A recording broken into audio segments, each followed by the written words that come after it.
Welcome back, everyone, to the Mastering Defence Infrastructure podcast. Whether you're tuning in from Spotify, Apple Podcasts, or catching this episode as part of our member exclusives, we're so glad you're here with us today. Yeah, absolutely. And if this is your first time hearing us, welcome to the community.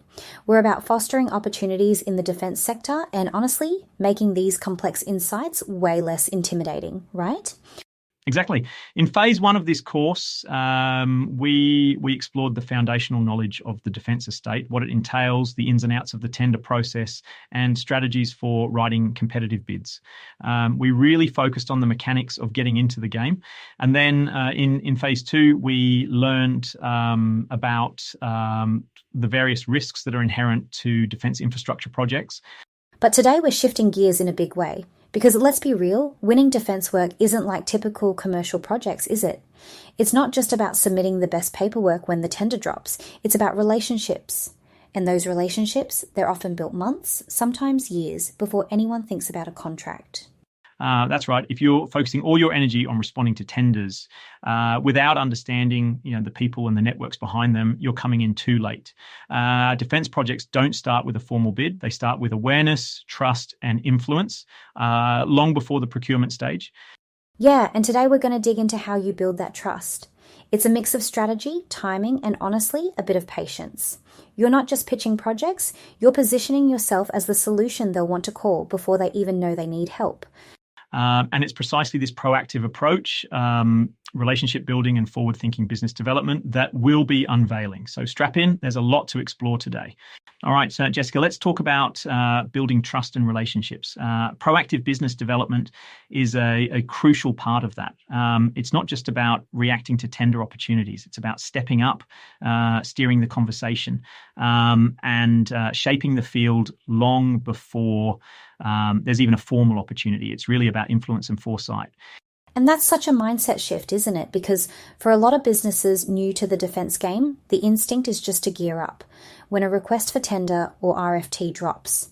But by then, you're already behind the 8 ball. Exactly. By the time you're looking at an RFT, key decisions have already been made.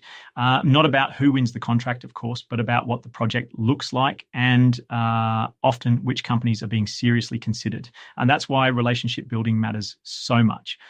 Oh, 100%. So that's what we're exploring in phase 3 of this course. I've seen it firsthand. Some projects I've been a part of, the companies that got shortlisted weren't just the ones with the sharpest bids. They were the ones who already had a reputation, a positive one.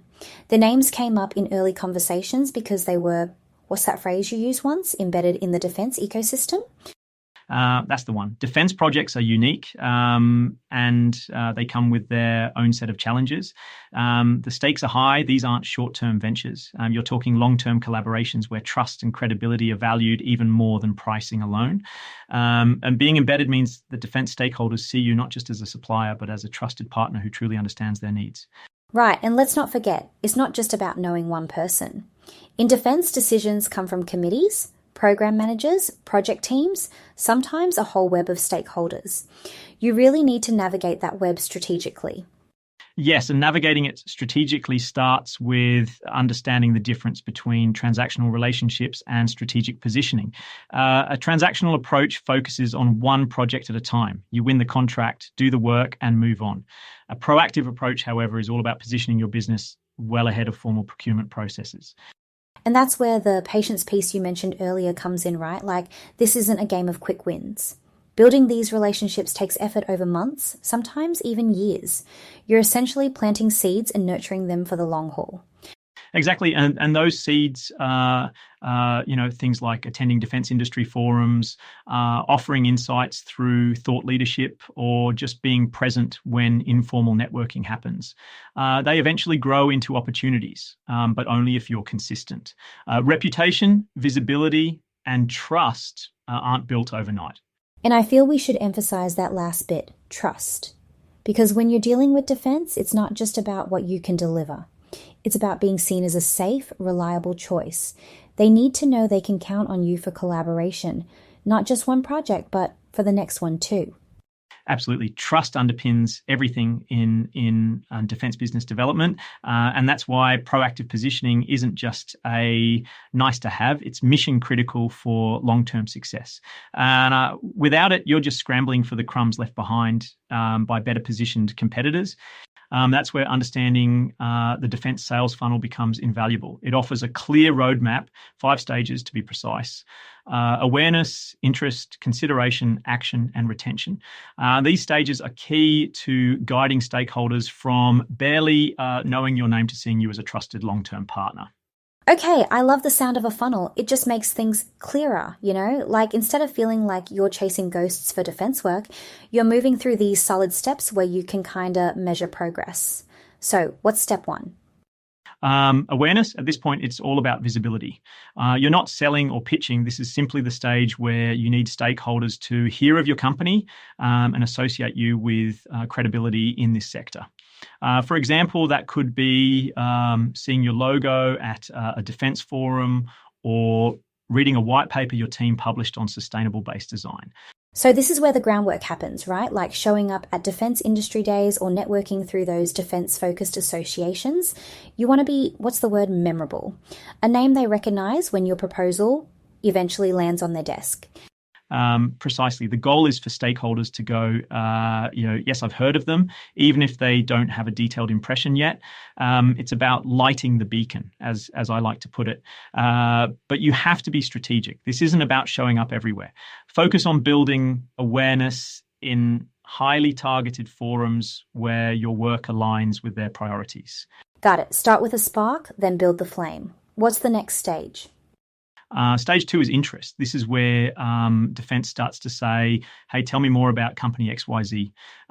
Most maybe they watched a presentation you delivered at a conference or saw a technical write-up from your team. They're curious, but not committed yet. At this stage, the key is nurturing that curiosity without rushing it. Love that. And this stage is so delicate, isn't it? I mean, I've seen businesses lose steam here because they either bombard the client with too much too fast or they barely follow up at all. It's like reading the room is crucial. Exactly. Listen more than you speak at this stage. Arrange a meeting, explore their pain points, and provide tailored examples that show you've done your homework. And once you've sparked genuine interest, it begins to pave the way for stage 3, consideration. This is the audition phase, right? Like they're thinking, do we trust this company to pull it off? That's right. By the time a company is in consideration, there's often a specific project or need on the table, maybe even informal discussions within the defence team about who they should engage. And this is where you show credibility through your track record, tailored solutions, and even site visits or briefings to prove your capability. It's not about vague promises. It's about real, tangible proof. And this is where relationship building really pays off, isn't it? Like the difference between being considered and actually being shortlisted might come down to whether the people reviewing your proposal already know you as a safe bet. Exactly, which brings us to the action stage. This is where the decision happens. From RFT submissions to negotiations, it's about delivering a compelling case that aligns with what you've learned from earlier stages. But remember, even at this stage, your relationship with defence can influence the little nuances of how your bid is received. Little nuances that can make or break deals, for sure. And honestly, Darian, I feel like too many businesses stop right here. They think winning the tender is the end game, but it's really just the first big step. Absolutely, which is why the final stage, retention, is often the most overlooked, yet the most critical for long-term success. And so this is about not just delivering outstanding work, but maintaining the relationship after the project ends. Post-project reviews, staying in touch, offering value beyond contracts, that's what keeps the funnel flowing. Basically, if you over-deliver during retention, you're setting yourself up to be the first name they think of for the next job. Exactly. The difference between a struggling newcomer and a trusted partner isn't just capability, it's staying top of mind. And that only happens when you put as much time into retention as you do into winning the work. That said, And speaking of staying top of mind, one of the most foundational yet surprisingly underutilized tools in defense business development is the relationship audit. It's one of those things that sounds simple in theory, but when done properly, it transforms how you engage with stakeholders. Oh, for sure. I mean, I've seen teams dive into projects assuming they know all the key players, but then they get blindsided because they didn't take the time to systematically map it all out. It's kind of like showing up to a chess match without knowing which pieces you're playing against. Exactly. And there's a principle I live by. You can't manage what you don't measure. If you don't take stock of who you know and how you're positioned with them, you're essentially flying blind in a relationship-driven market like defense. A relationship audit gives you clarity, who you know, who matters, and where your gaps are. Okay, so let's break it down. Where do you even start with something like this? I mean, it sounds like a big task if you've got like 100 stakeholders across different projects. It definitely can feel overwhelming. But the goal here is to be methodical. The first step is stakeholder mapping. That's the process of identifying everyone in the defense ecosystem who's relevant to a specific opportunity. Think of it as creating an organizational chart. But instead of job titles, you're mapping influence and connections. Right, so you're looking at who's involved in, say, a particular base redevelopment project, like the project manager, the base commander, the user representative, even the procurement officer? Exactly. You'd list everyone from decision makers to influencers and even tangential roles like environmental officers or consultants on related projects. The idea is to visualize the web of people who touch the project. Once that's done, you move to the next tool, the influence and interest matrix. Wait, I love the sound of this matrix already. Is this where you figure out whose opinion really matters? That's exactly it. You're prioritizing. You plot your stakeholders based on two factors: how much influence they have over the decision making and how invested they are in the project's outcome. It helps you see instantly who needs the most attention. For example, a base commander with high influence and high interest. That's someone you manage closely. A procurement officer with high influence but lower day-to-day interest, you focus on keeping them satisfied.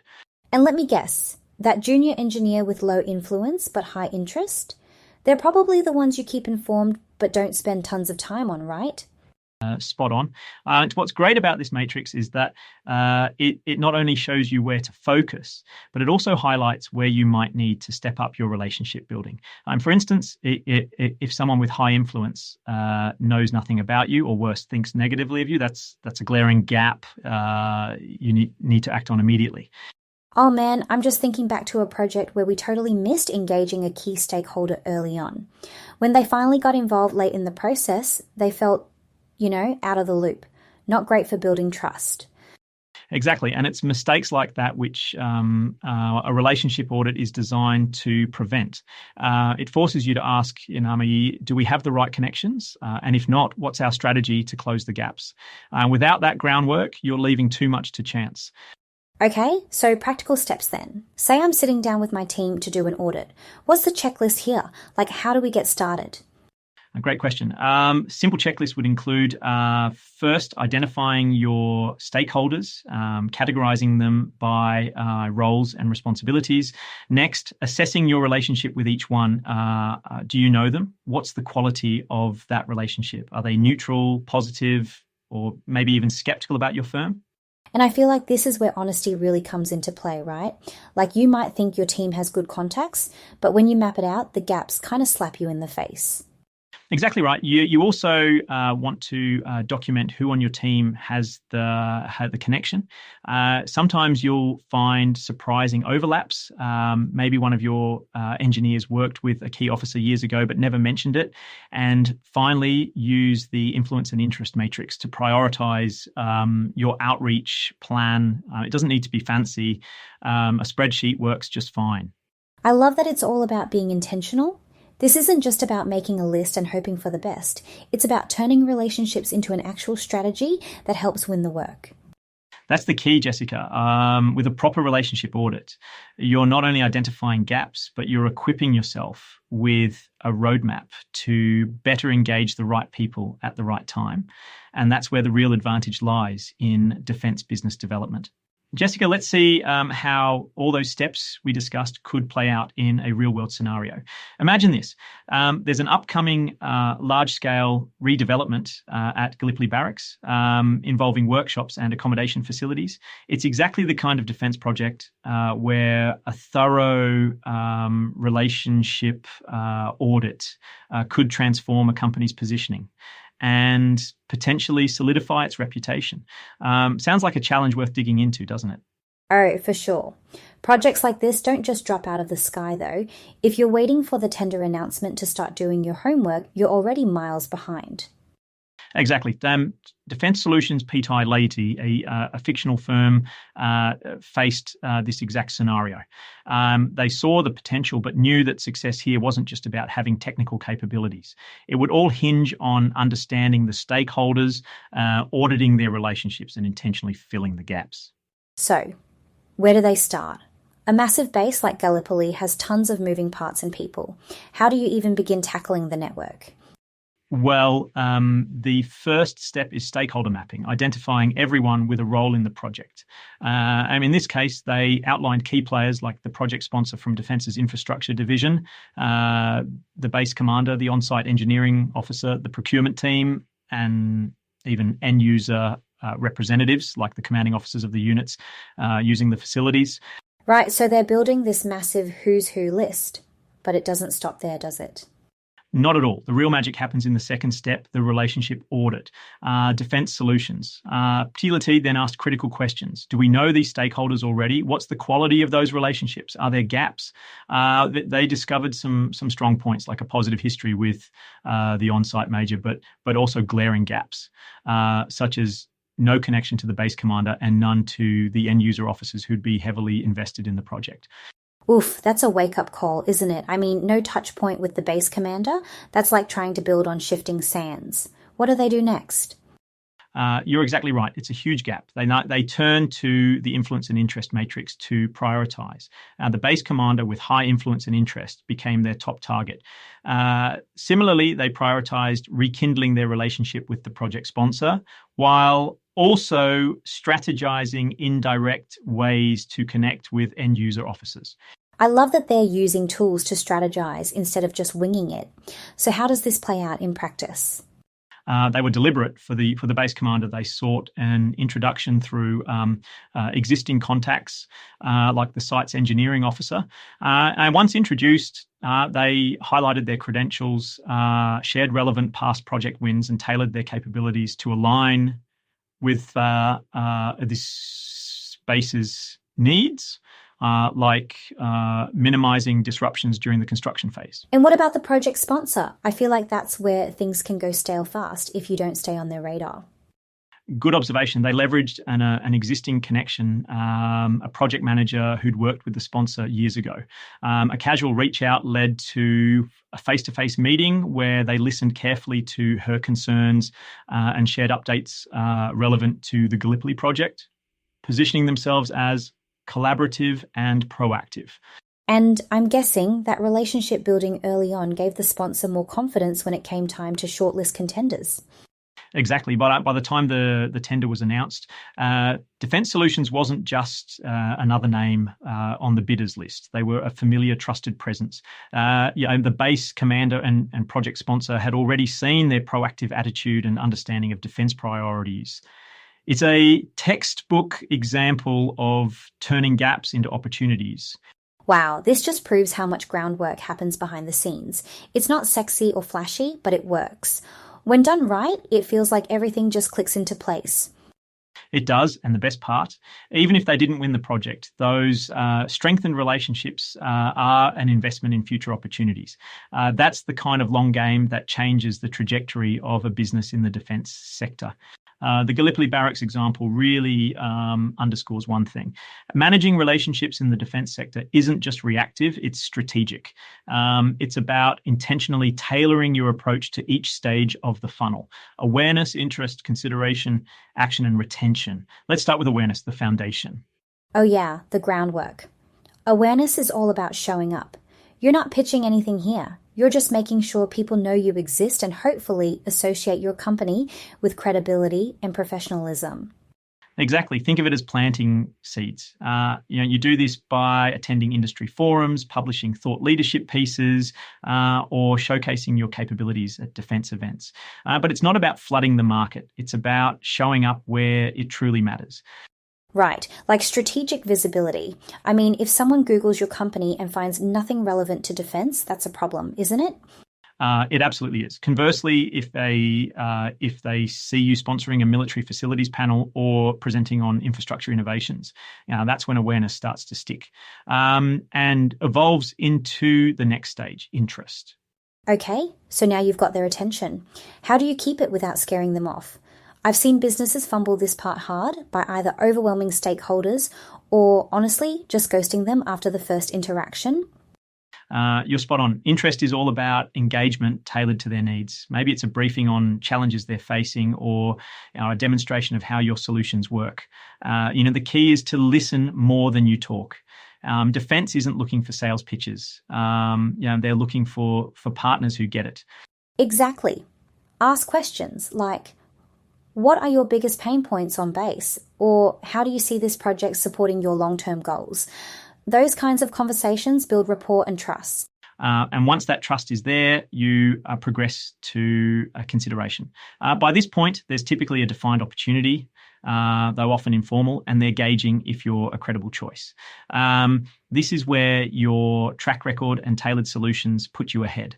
So this is when you pull out all the stops, case studies, client testimonials, even taking them to visit a site you've worked on. Basically, showing, not just telling. Precisely. You also want to anticipate and address their concerns head on. Maybe they're worried about timelines or your experience with similar projects. Whatever it is, show them why partnering with you mitigates those risks. And then comes the action stage, the home stretch, right? But it's not a guarantee yet. I've seen bids fall apart here if the execution doesn't align with what the client expects or if the relationship wasn't strong enough. That's the thing. Even at this stage, relationships play a critical role. From RFT submissions to final negotiations, everything you've built in earlier stages influences how your bid is received. It's less about just responding to specifications and more about demonstrating alignment and confidence. And don't forget, this is a chance to show you're adaptable. Like if a concern comes up during negotiations, be ready to adjust. Professionally, of course. It's all about reinforcing trust.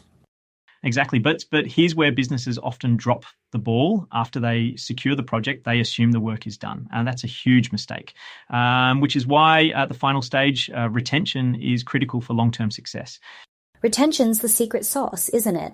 Like if you consistently deliver and stay in touch, maybe through post-project reviews or sharing industry insights, you become the go-to name for future work. Absolutely. Retention is about staying top of mind by demonstrating value, even outside of active projects.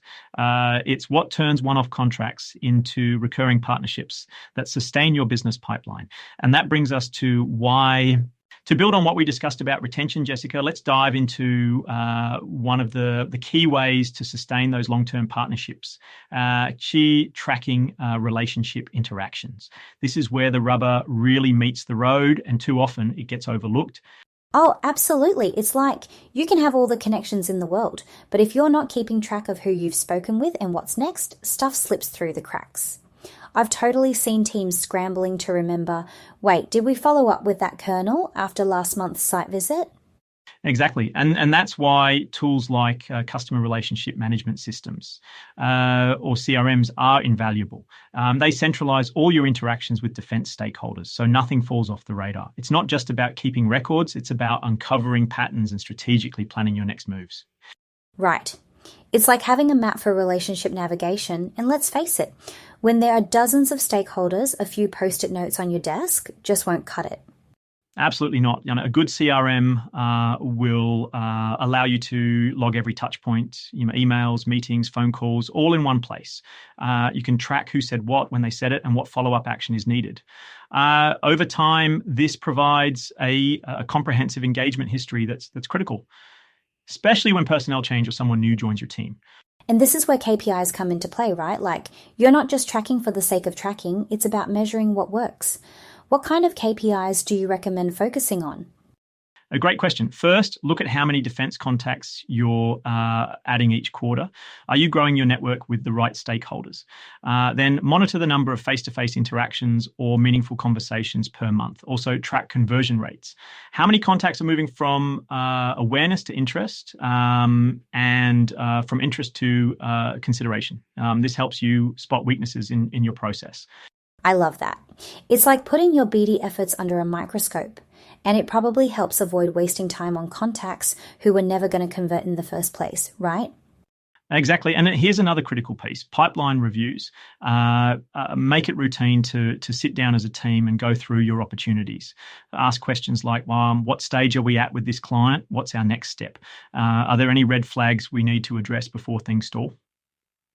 This keeps everyone aligned and accountable. Oh, totally. We did that on a project once and found out no one had updated our CRM for weeks. Turns out we missed an important follow-up. Luckily, we caught it in time.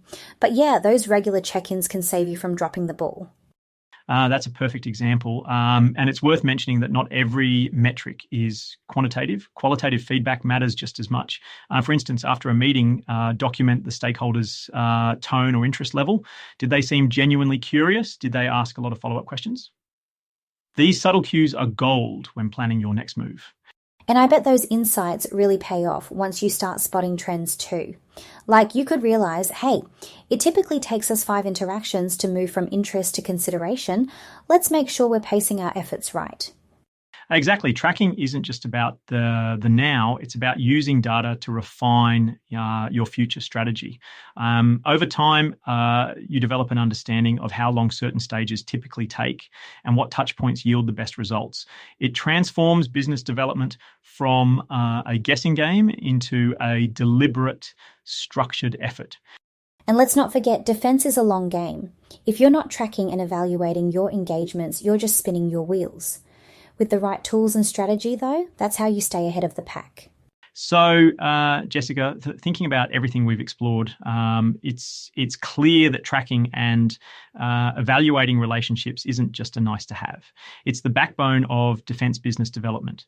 Without strong, well-managed relationships, even the sharpest proposals or most innovative solutions struggle to gain traction. It really underpins every step of the process. Absolutely. And those relationships, they don't just happen on their own. You've got to start early. Be strategic about how you nurture them and actually measure your progress. It's like building a bridge. You can't skip steps or expect it to spring up overnight. Exactly. And one immediate step anyone listening can take today, begin auditing your current defense contacts. Take just one project or one target base and map out who your key stakeholders are. Then identify one critical connection you're missing, just one, and make it your goal to start building that bridge. And honestly, don't overthink it. Even a small step, like reaching out to say hello or asking for an introduction, can get the ball rolling. Remember, visibility and consistency are everything when it comes to earning trust in this sector. That's right. It's all about staying intentional, showing up where it counts, and demonstrating your value over time. And once those relationships are in place, they'll pay dividends, not just in the next tender, but for years down the track. Which honestly makes the whole process worth it. I mean, think of it as an investment in your business's future. Play the long game, and before you know it, you're not just competing, you're a go-to. And that, Darian, is what makes all the difference. Couldn't have said it better myself, Jessica. And with that, we'll wrap up today's episode of Mastering Defense Infrastructure. Thanks to all of you for tuning in. Whether you're just starting out in the defense sector or you're here to sharpen your strategies, we hope this episode gave you tangible tools to push forward. Yeah. And hey, if you found today's conversation helpful, don't forget to share it with your colleagues or subscribe and leave a review. And if you haven't done so yet, why not support us by taking out a paid DeckNet Pro membership? As well as access to useful premium content, it also comes with loads of networking opportunities and additional benefits. Just head over to decknet.com.au/pro. We're in this together, building better defence infrastructure one step at a time. On that note, take care. Good luck with your relationship building, and we'll see you next time.